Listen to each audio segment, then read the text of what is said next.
आप देख रहे हैं ड्रामा सीरियल तेरे बिन। अगर आपको हमारी एपिसोड अच्छी लगे तो हमारे चैनल ड्रामा सीरीज़ को सब्सक्राइब करें और बेल के आइकॉन को प्रेस करें। जो भी नई वीडियो आने वाली सबसे पहले आप तक पहुंचे, आप उसको वॉच एंड लिस्टन करते रहें।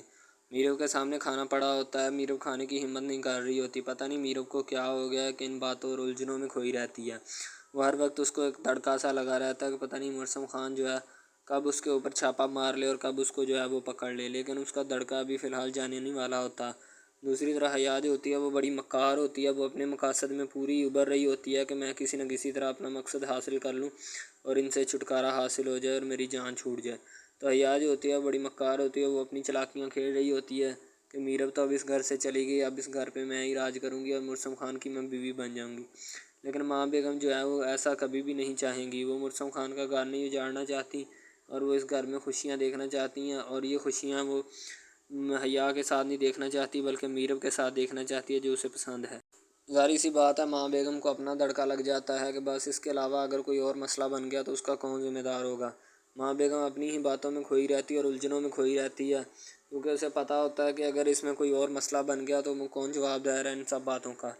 तो माँ बेगम बहुत ज़्यादा परेशान होती हैं। ज़ाहिर सी बात है परेशानी बनती है और वो क्या करें, इसके अलावा आखिरी तो हल होता है उनके पास।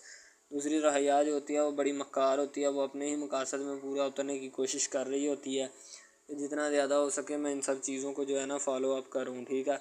और मीरब की जान जो है ना यानी कि मुर्सम खान की जान छुड़वाऊँ मीरब से, ताकि मीरब जो है बार बार मुर्सम खान के पास ना आए और ना ही जो है इसका साथ दे। मीरब जिनके घर रह रही होती है उन दोनों ने फ़ैसला भी ये कर लिया होता है कि अब मीरब का कुछ ना कुछ करना पड़ेगा, वरना ये तो मामलात ख़राब हो जाएंगे। तो उन्होंने फ़ैसला किया होता है कि मीरब को अब इस घर से निकलना यानी कि उसकी शादी कर देते हैं, ठीक है। आज जितनी देर हम हैं उतनी देर मीरब तो ठीक रहेगी यहाँ। जब हम चले गए इस दुनिया से रुखसत हो गए तो उसके बाद हमारी मीरब का क्या बनेगा, ठीक है। मीरब का कोई वाली वारिस नहीं होगा। इसलिए मैंने फ़ैसला किया है कि हम मीरब की शादी करवा देते हैं। वो दोनों खाना खा रहे होते हैं आपस में और बातें कर रहे होते हैं, और ये फ़ैसला भी उन्होंने खाना खाते वक्त ही ले लिया होता है कि मीरब की शादी करवा देते हैं ताकि मीरब का मसला भी हल हो जाए। दूसरी तरफ उसकी जो बेगम होती है ना वो आती है मीरब के पास खाना लेकर, मीरब को खाना देती है और मीरब बड़ी खुश होती है। तो मीरब को पूछा जाता है कि बेटा हमने ये सोचा कि तुम्हारी शादी करवा देते हैं। मीरब जब ये बात सुनती है तो मीरब एक दक से रह जाती है, क्योंकि मीरब को तो पता होता है उसकी शादी तो ऑलरेडी हुई होती है, ठीक है। अब उसकी और कौन सी शादी होगी, इसके अलावा उसकी कोई शादी नहीं होगी। मीरब तो बस ये सोचकर एकदम से रह जाती है कि मेरी शादी करवा देते हैं, ठीक है। मेरी तो पहले ऑलरेडी शादी हुई है, मैं और शादी क्या करवाऊँगी, ठीक है। तो मीरब जो होती है थोड़ी हैरान परेशान सी होती है कि अब ये मामला क्या हो गया, ठीक है। मैंने तो इस तरह का कोई मामला जो है वो रद्द-बदल होते नहीं देखा। तो मीरब बेचारी परेशान सी हो जाती है। ज़ाहिर सी बात है परेशानी ही बनेगी और इसके अलावा क्या होगा।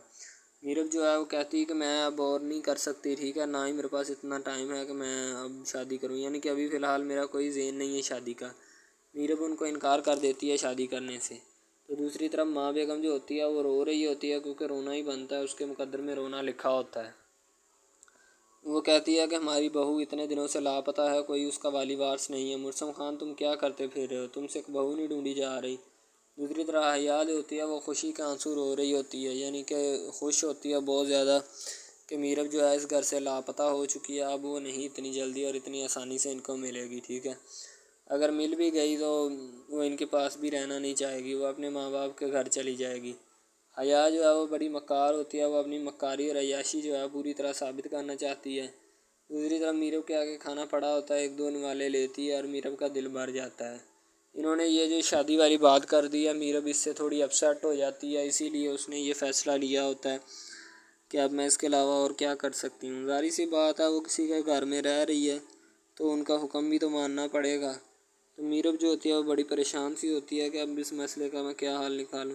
मसले का हल तो कोई नहीं होता, लेकिन मीरब को फिर अपना लम्हा याद आ जाता है जब मुर्सम खान की गाड़ी लग टकराती है और उसकी काफ़ी चोट आती है। जैसे उसके चोट आती है तो मीरब जो होती है वो उसके पास बैठी उसकी तीमारदारी कर रही होती है, यानी कि उसका हाल अहवाल पूछती है और हर एक चीज़ को क्लियरली देखती है। लेकिन अब उसका कोई भी नहीं पूछेगा और ना ही कोई पूछने वाला है। मुर्सम खान जो होता है वो भी बड़ा परेशान सा होता है कि अब इसके अलावा और मैं क्या करूं। तो मीरब जो होती है वो उन लम्हात को भी याद करती है कि जब मुर्सम खान को चाय बना कर देती है, किचन में जाती है, मुर्सम खान के सारे काम करती है। तो मुर्सम खान इन सब बातों से बहुत ज़्यादा खुश होता है। जाहिर सी बात है खुश होना बनता भी है, क्योंकि एक अच्छी बीवी होती है और वो उससे अच्छे तरीके के साथ रह रही होती है।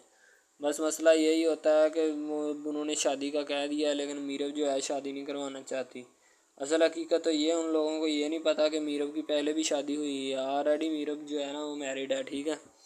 तो इसी बात का तो उनको पता नहीं होता। मीरब किचन में आती है और आकर हल्का सा काम करना शुरू करती है, तो ये बात जब उसके जहन में आती है तो इसको सोचना शुरू कर देती है कि अगर वाकई में उन्होंने मेरी शादी करवा दी तो मेरा क्या बनेगा। मीरब जो है वो रो रही होती है, जाहिर सी बात है रोना ही बनता है उसके मुकद्दर में, और बेचारी वो क्या करे, क्योंकि जिनके पास मीरब रहती है उन्होंने फ़ैसला इतना सख्त ले लिया होता है कि अब मीरब बेचारी रोना ही बनता है उसका, उसके अलावा उसके पास और कोई सलूशन नहीं है। बावर्ची खाने में पता नहीं कुछ ऐसा हो जाता है कि मीरब को मजबूरन वहाँ से निकाल लिया जाता है, को आग वगैरह लग जाती है, मीरब की जान को ख़तरा होता है। तो वो आंटी आती है और आकर कहती है, मीरब मैंने तुम्हें कितनी दफ़ा कहा कि बेटा काम मत किया करो, हम हैं ना काम करने को, हम तुम्हारे काम करेंगे। तो मीरब कहती है, आंटी मुझे ऐसा अच्छा नहीं लगता, ठीक है कि आप काम करें रहे हो, मैं फ़ारग बैठी रहूँ। तो इसीलिए मैं खुद जाके सोचती हूँ कि मैं आंटी का हाथ बटाऊँ या मैं खुद काम किया करूँ। मैं पहले भी ऐसे ही काम करती थी।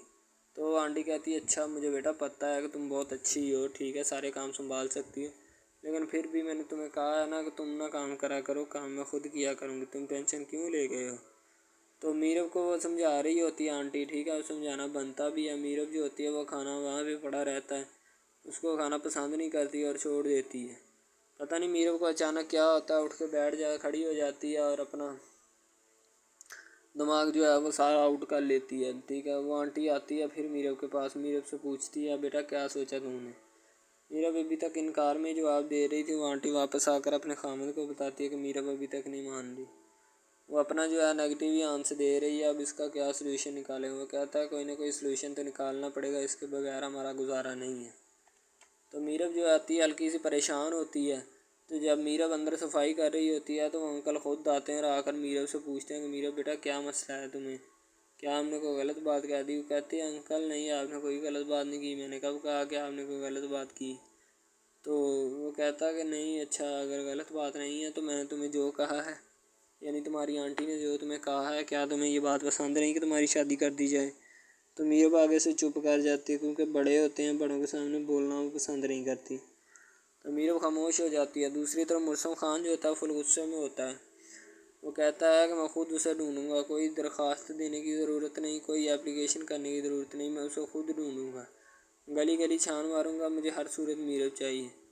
मीरब जो होती है जिनके घर रहती है वो कहती चलें ठीक है मीरब बेटा हम जा रहे हैं शहर, तो तुम ज़रा हमारे आते तक घर की सफाई वगैरह कर देना, इसके अलावा तो उन्हें और कोई काम नहीं करना। वो मीरब को तलकीन करके ना शहर की तरफ रवाना हो जाती है अपने खामद के साथ। तो मीरब जो होती है वो उनके घर में सफाइयाँ करने लगती है। तो बस फिर वो सफाइयों में मसरूफ़ हो जाती है और कुछ नहीं। शाम के वक़्त आते हैं हम, वो लोग वापस आते हैं और आकर देखते हैं कि मीरब अभी भी काम को लगी है। तो वो आंटी मीरब से पूछती है, मीरब तुम सोई नहीं। वो कहती है आंटी अभी काम रहता था, मैंने कहा करके फिर ही मैं सोती हूँ। दूसरी तरफ है मुर्सम खान जो होता है ना, उसको अम्मा से डांट पड़ जाती माँ बेगम से, कि क्योंकि उन्होंने अभी तक जो है वो मीरब को नहीं ढूंढा। ऊपर से ये जो बंदा है ये भी नखट्टू है। पठान हत्थे चढ़ जाता है मीरब के मुर्सम खान के बंदों के। तो मुर्सम खान के बंदे उससे पूछते हैं कि कौन है कौन नहीं, किधर आ रहा है किधर जा रहा है। तो वो बताता है कि मेरी खाला रहती है। जब वो दरवाज़ा खटखटाता है तो अंदर से बिल्कुल उसकी खाला ही निकलती है। तो दूसरी तरफ मीरब जो होती है फ़ोन करके अपनी सहेली को सारा पैगाम दे देती है, जो भी उसने मंगवाना होता है वो मंगवा लेती है, क्योंकि अब उसे शक पड़ चुका होता है कि मीरब के मुर्सम खान के बंदे जो है ना वो मेरे तक पहुंच चुके हैं, अब उनसे बचने का कोई सलूशन निकालना पड़ेगा। तो खान जो होता है मुर्सम खान का आमना सामना होता है पठान रिक्शे वाले का। तो मुर्सम खान उससे पूछता है कि तुम इधर क्या कर रहे हो या कितनी देर से रिक्शा चला रहे हो। वो कहता खान बाबा मैं तो इधर इतनी देर फलाँ है कि 20 साल से या 25 साल से रिक्शा चला रहा हूँ, तो मुझे तो ऐसा कोई बंदा नज़र नहीं आया, ना ही मैं चिराग इधर मैं लेके आया हूँ। तो मुर्सम खान कहता है एक दफ़ा सोच लो, बाद में पछताना ना कि मैंने कोई गलत काम कर दिया। तो मुर्सम खान बड़े गुस्से में होता है, जाहिर सी बात है गुस्सा ही होना है, बीवी तो उसकी मिल नहीं रही होती।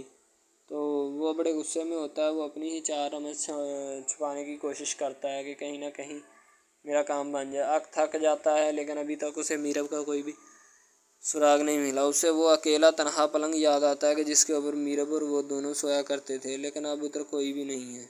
तो इसीलिए उसने समझा होता है कि मीरब जो होती है ना वो पागलों की तरह अपना हुलिया बनाया होता है और खड़ी होती है। तो बात